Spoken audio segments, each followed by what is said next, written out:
Go.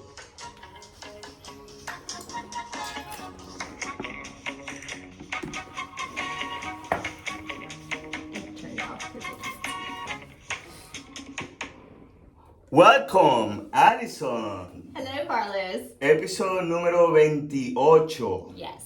You know what that means? No. 28. 28. There you go. Nice. Look And at there. what do you think about our new setup over here, huh? It's a little different than the usual setup. It would be nice if I could see it.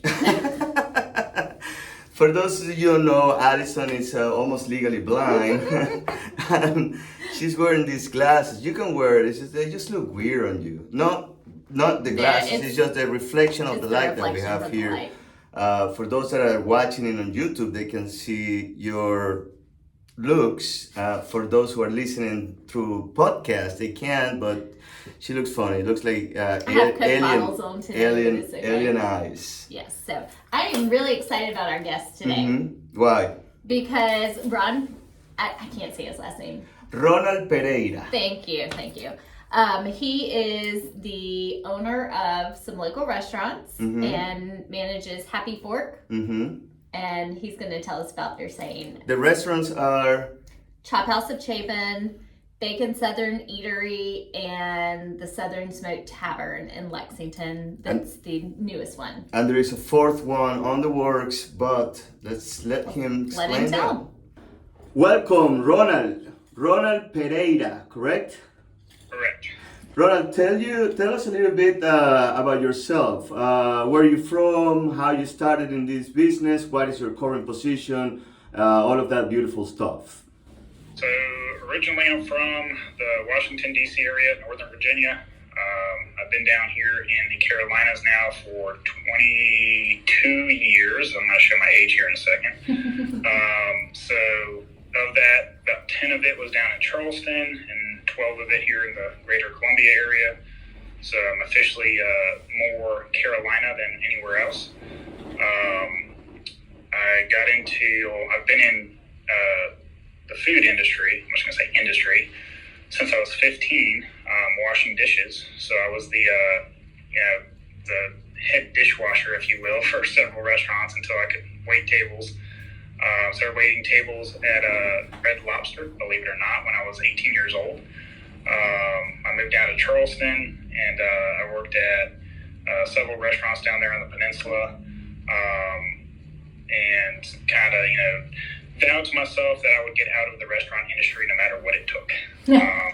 Restaurant industry is a very tough industry, but it's, at a young age, it's very easy, quick money. And as I got a little bit older, I was trying to do everything I could to get out. I tried real estate, insurance, car sales. I mean, you name it, I probably did it. And I always ended up back in the restaurant scene. Ended up running several restaurants down in Charleston. There's management level and operations level. And we've been able to get out some way somehow and managed to get into selling seafood for a while. So I got into the kitchen side. So I was there for a couple of years, and from there, the great company of Cisco Food Service, they stole me, and I moved to Columbia. They offered me a job up here at their distribution center. I worked for them for about 10 years in various roles. Started out in sales and got my way into procurement and marketing. Ran my way up the corporate ladder as fast as I could, and it was very successful with them. So I learned, the ins and outs of different sides of restaurants from that avenue. Worked with, couldn't even tell you how many restaurants I've worked with, multi-unit, local level, all the above.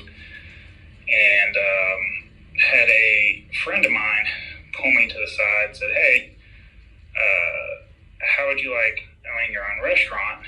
And I kind of laughed, and I was like, no way in hell would I ever. I was like, you've lost your mind. I have spent the last 12 years on the other side of restaurants. I'll never go back into restaurants. And he made me a very lucrative offer to where I couldn't say no.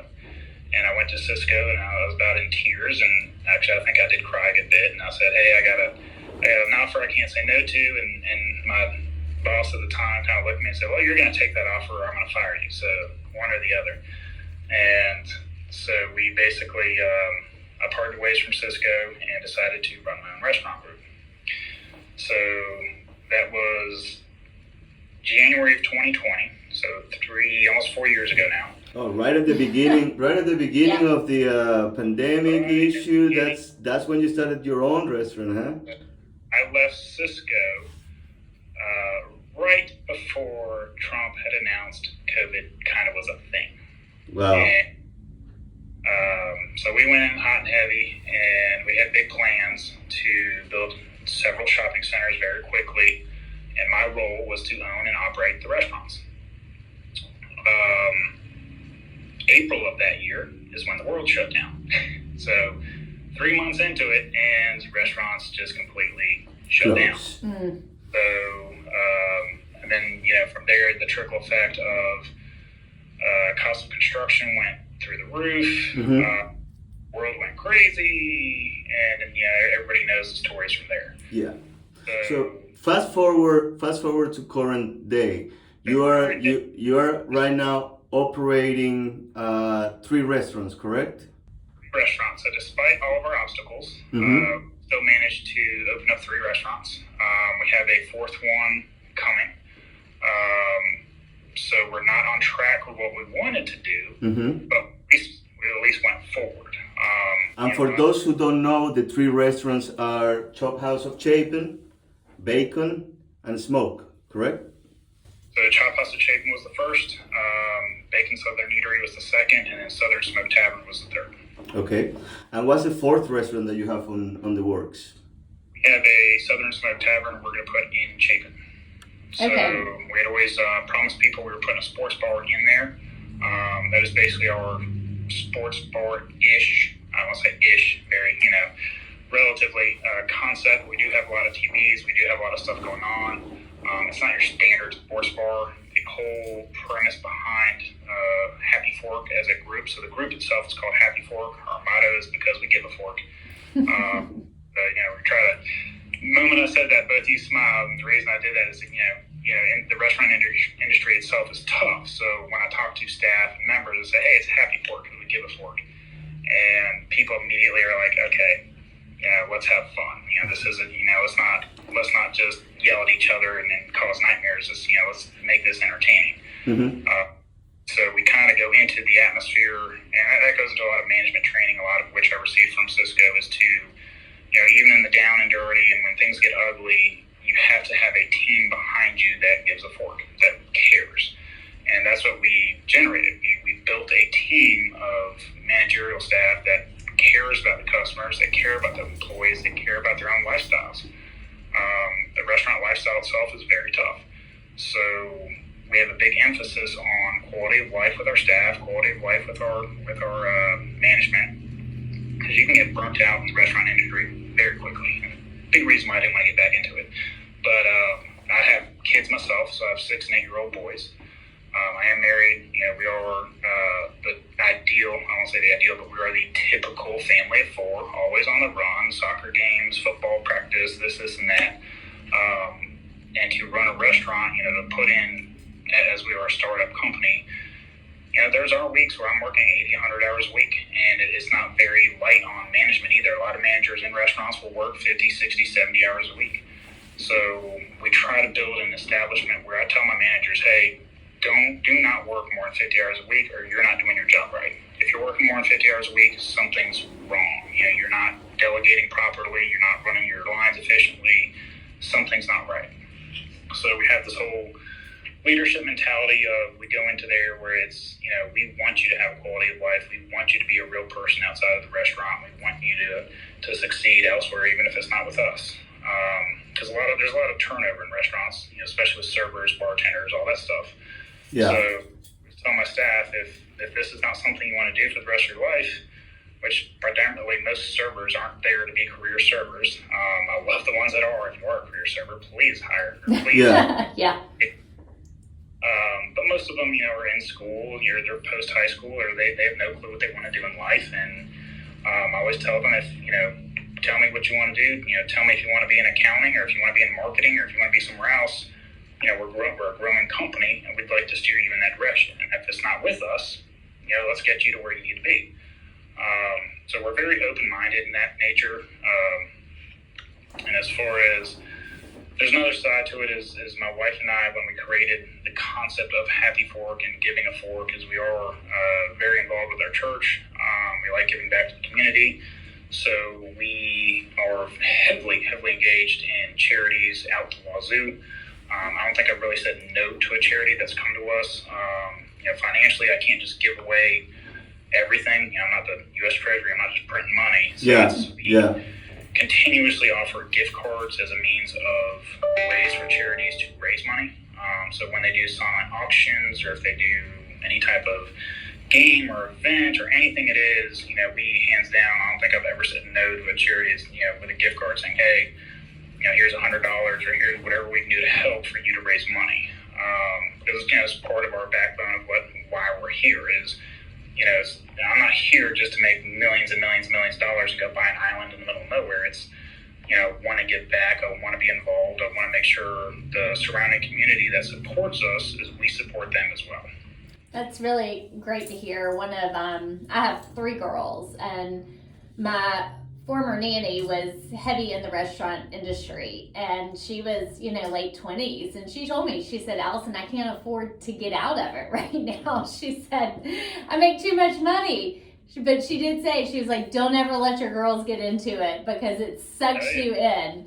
Right. And then I've got another friend who, she sells commercial kitchen equipment, and she's like, I will have my kids in the restaurant industry because they need to understand what goes into it, how much is involved just to get food from the kitchen to a table, provide great service, provide quality meals. So I've definitely heard 2 different sides, but I love hearing your side of it, that you're trying to create, a good work environment and also give back to the community as well. If you look at, especially in our Chapin teams up there, our corporate chef, Christopher, he does volleyball every weekend, invites tons of people, tons of the staff over there. They all, they're a big family. It's hard to develop that culture in a restaurant. The other thing to it is it's very high stress, high intensity. So the job line that you're in, a server could walk away with, $50 one day, $250 to $300 the next, depending on, is it a slow day, is it rainy? You never know. It's not, you can't just show up and collect a check. Ronald, yes, sir. Since you're touching that subject, because that's a conversation that we actually were having earlier today, the subject of the tips and servers earning their tips, earning their paycheck through depending on how well or how bad the restaurant does every day. I compare the system that we have here with the system that you see in other countries. For example, in Europe, it's very rare a tip over 10%, or even a tip period. Because you said most of them are salaried. Correct. Now their salary is a little higher than server here in the United States, but you don't see that tipping culture. Do you have any opinion on where do you see that this is going? There's a lot of people that are complaining that the tips are increasing from 15, 20%, 30%. You know what I'm talking about. Oh yeah, so that all, it's inflation based. If everybody wants to drive Ferraris, then a server has to make $300 an hour. If it's okay to think that a server shouldn't be driving a Ferrari and they should drive a Honda Civic, then we pay them what they get paid now. So, if society comes around and says, hey, everybody should be getting paid this, then, everything's going to go up in price. If you look at food costs in the last 3 years, it is almost doubled.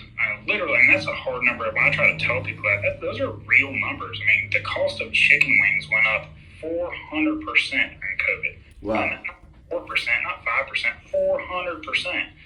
So I actually talking to the average server who says, okay, well, I don't want to make $2.13 an hour plus tips. I want to make, $15 an hour. All right. So if me as a restaurateur, owner of the restaurant company says, okay, I'm going to pay all my servers $15 an hour.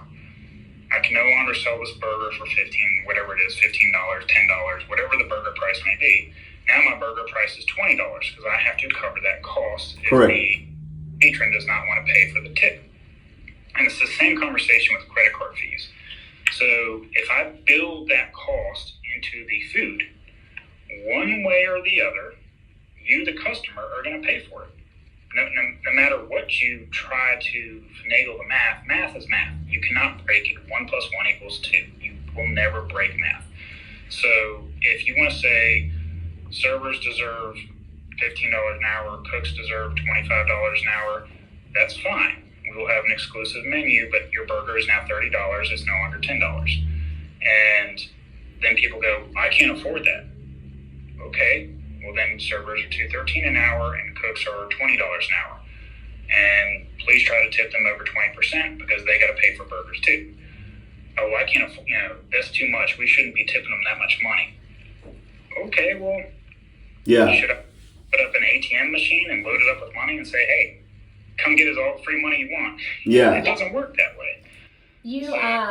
You had a social media post, which was actually what inspired me to tell Carlos, hey, we need to have him on a few weeks ago, addressing some complaints, I believe, from customers. And you did a breakdown of the cost of doing business in a restaurant. And I have to say that was completely eye-opening for me. I think as a whole, we all understood that everything has gone up with inflation in the last 3 years. But the way you broke it down, there was quite a few of us actually had a conversation about it in our office. And it was, I really enjoyed it. And it makes me think twice now when I look at a menu and go, oh my gosh, this is so much more than it was even 6 months ago. Well, now I understand a little bit better as to why. I mean, people, for the most part, when you look at food consumption in restaurants, if you are, let's just say you're top notch, you come from a marketing, accounting background, and you are the restaurant guru of the world. Okay, you're probably running a 10% profitability level. That's pre-government, so that's not including your IRS tax, your corporate taxes tax, and all this other stuff. So before I did my CPA, and I am the king of the world, I'm running like, let's just say 10, maybe 12%. So that was pre-COVID. Post-COVID, that same chicken wing went up 400%. That same burger patty went up 80%. That same ribeye that we sell a ton of ribeyes, that ribeye has gone up 60, 70%. How many restaurants have you been to where the menu price of ribeye went from $29 to $48? Nobody would pay it. That's where it's just the world would, the world wouldn't come to an end, but people just would not pay it. So restaurateurs, that has to come from somewhere. And now the PPP money was a huge thing, EIDL, ERTC Act, there's all these government programs that came out here and said, hey, have this money, this will help. Well, that money ran dry so fast, I didn't get a penny of it. I wish I would have. I started my business in 2020. The only way you qualify was pre-2020. So if you started a business in COVID, you're screwed. Excuse my French. Yeah. Started a business pre-COVID, hey, government money, come get it. But the problem is that money didn't fix anything. All it did was substantiate the inflation price for a little bit. Now that money has run dry, every restaurateur nowadays is going, okay, I can't sell a ribeye for $45, $50. Nobody will pay it, but I'm still having to pay double the labor. Mm-hmm. I'm still having to pay double the food costs. I'm still having to pay double the rent. A lot of rent has just skyrocketed because of the cost of construction. Yeah. So if you're not going to build a new building and you have a current building, if you're a landlord and you're smart, which most of them have, some brains because they bought a building, and they're going to go, okay, well, my properties now went from $10 a foot to $25 a foot on a triple net lease. Well, that gets sucked back into the restaurant. And you go, wait a second, so my rent went up, and my utilities went sky price of natural gas went through the roof. And guess what? Every burger is cooked on a natural gas grill. That's how it works. So everything just went astronomical through the roof. And nowadays, a restaurateur is lucky, absolutely bar none lucky. He hit the Monopoly table correct, and he's walking away 2%.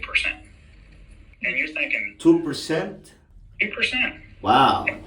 And okay, well, 2% can be a lot of money. Yeah, if I had $1 billion in sales. Correct. But your average Joe Blow restaurant, if they're doing $2 million in sales, which is a decent sized restaurant, it's not the best, it's not the worst, but a $2 million restaurant, that's $40,000 a year. So I put on my post, I said, yeah, my dishwashers can potentially make more than I do, and I can tell you right now, they do. So because it's if I do everything perfect, contract everything perfect, fight with the credit card companies, fight with the distributors, fight with everybody on the planet, which I come from distribution. I know all the tricks of the trade. My contract is one of the best in the world. I'm still not running, not even close to what restaurants used to make years ago. Not even close, because again, my average line cook, which used to be $9 to $11 to $12 an hour, your chef used to be 40 something thousand, 50,000 a year. Chefs now are 65,000 plus. Line cooks are 20 something dollars an hour.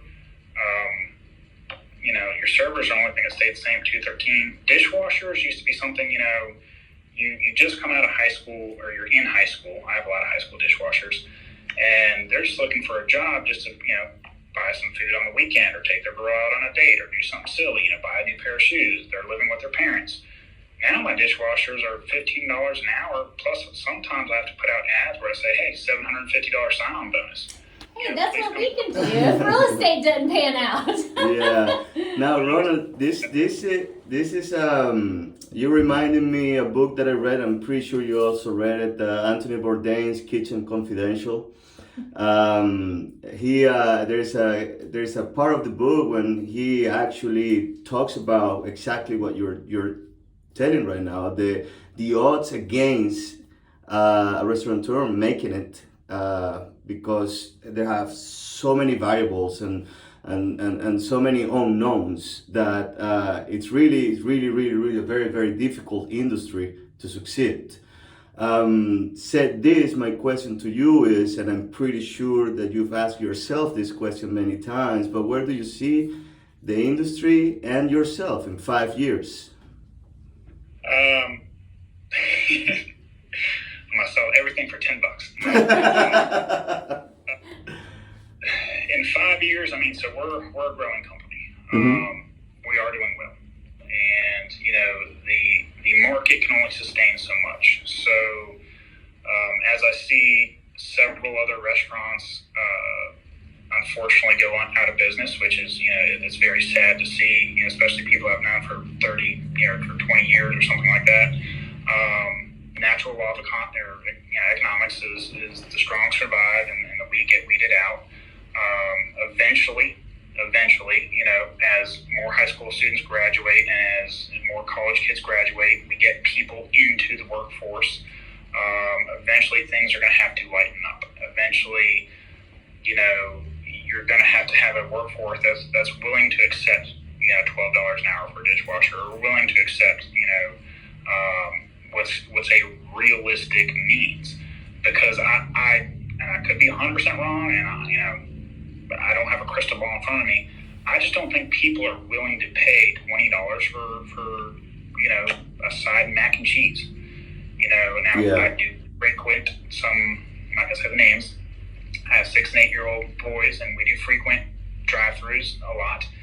It is very easy on us, and I've noticed the mac and cheese is like $10-12. Yeah. So, but when you have a sit-down restaurant, it's I can't charge that to the consumers, because they just won't pay it. And so either what's gonna the only thing I see happening is there's gonna be a lot of restaurants that don't make it, that can't survive the storm, which means people will be forced to the new norm, which is for the restaurants like ourselves that are doing everything we can to get the people we can come in.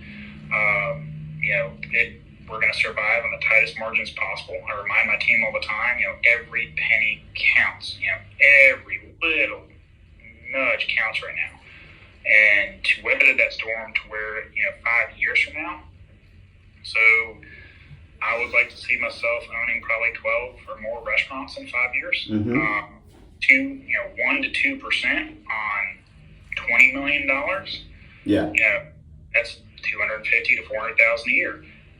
I would be damn happy at that much money. I mean, that's living the dream right there for me. It's not, I'm not a billionaire, but hell, I can afford my truck and my house and put my kids in school and live the American dream. And imagine all the charities that you'll be able to help. So we're all gonna be pulling out for you and your chain for all you do for the community. At the end of the day, so 5 years from now, if I make it to the point of working restaurants again, even at these minuscule margins, it makes sense. And Ronald, if you do good too, I mean, how many employees do Happy Fork has today? I was wondering the same thing. I would say on average around 130. I mean, that's 130 people, that will benefit. The more you grow, the bigger the company you are. They will get better lives. We bring people up. We like to hire managers. We do our best to hire within, promote within. We have a corporate team of a corporate chef, VP of operations, VP of client services. That's all. Our VP of ops, he started out as a general manager, and we boosted him up. Our chef was an executive chef, so I promoted him upwards, and that's the long-term strategy is to promote within, build marketing teams, build accounting. Because I'm good at accounting, but man, it's just strenuous on the eyes. Sitting behind a desk and looking at a spreadsheet all day. Well, apparently, so is real estate, because it's the first time I see her with glasses on. I don't know how that reflection is gonna look in there. Listen, I just wanted to be able to see him while we were talking today. I tried to go without, but Ronald, we're running out of time. I still have like a million questions for you, because I'm very intrigued about the food industry and where it is right now. Obviously, I like to go eat out as much as I can, but I have been one of those that have cut substantially because of the higher cost of going out and the higher cost of everything. It's not just how much it costs to go to the restaurant, it's how much other things cost. So the money that I have aside to go to the restaurant is not the same as it was probably 3 or 4 years ago. And that's the toughest thing. I will say that the toughest thing in the restaurant industry is exactly what you just said. When things get tough in the common household, rich or poor, doesn't matter who you are, what is the first thing you cut back on? Yeah, going out. Correct. No matter how much money you make or don't make, if you see a shift in the economy, inflation goes up, things happen, the first thing you do is go, all right, we're not doing steak night tonight, let's go do the $1 burger deal or whatever it is.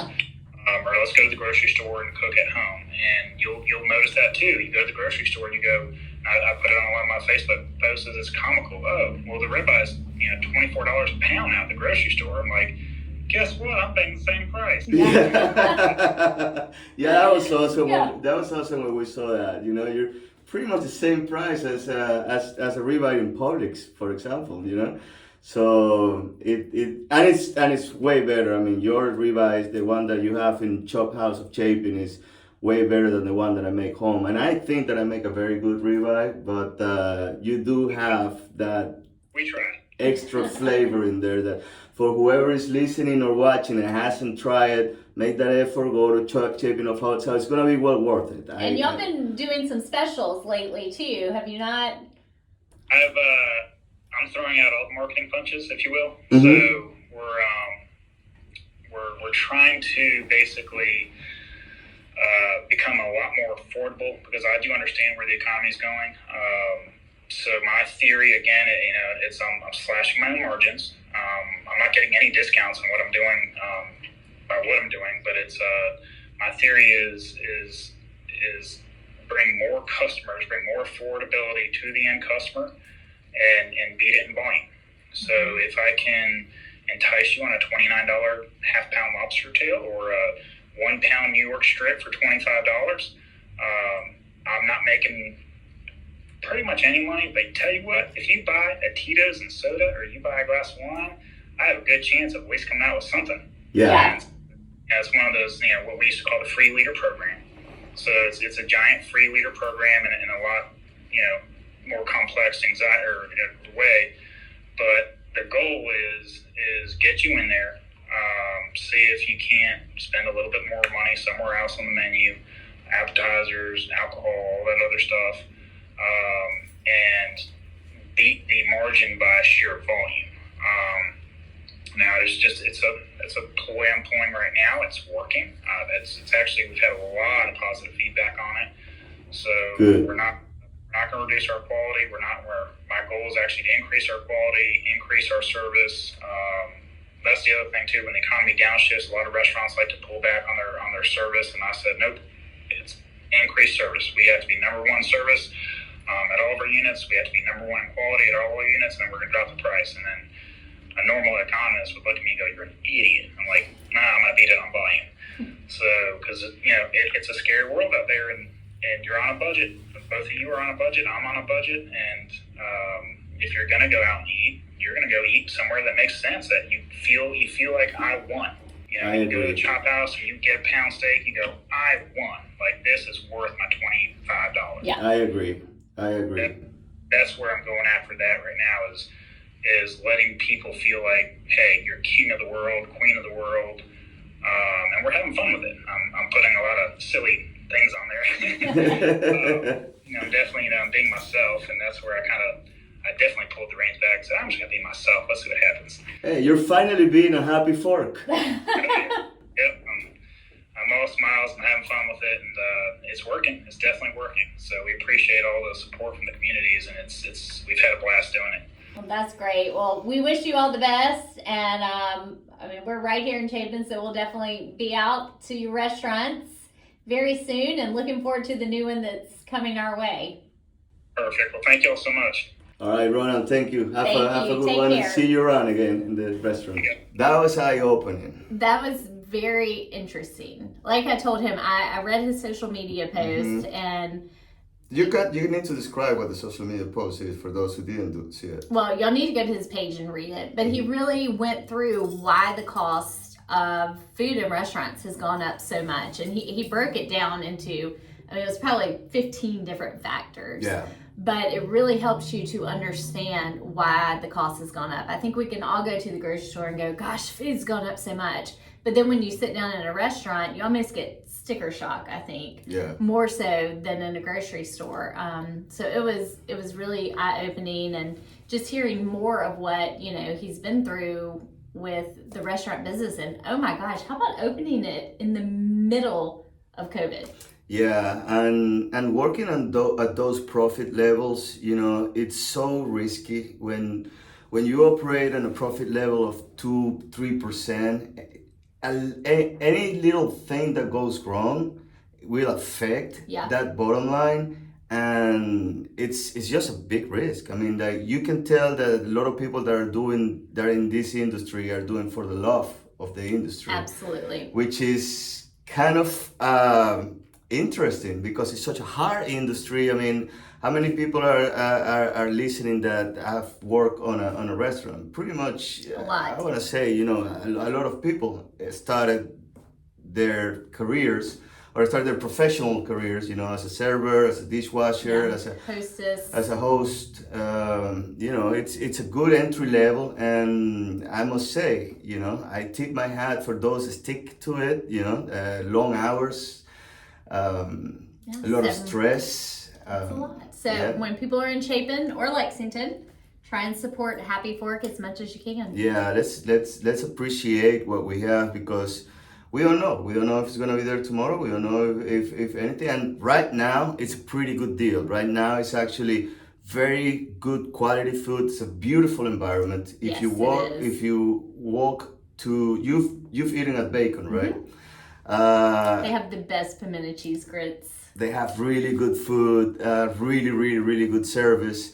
And the prices, as you can tell, you know, it is what it is. Yeah. You know, it might be something that you don't spend for breakfast, lunch, and dinner. You know, but it's definitely worth it. It's definitely worth it a try.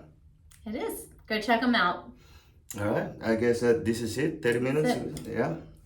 I want to say goodbye. Let's talk a little bit more. Goodbye. Goodbye, guys. See you next week.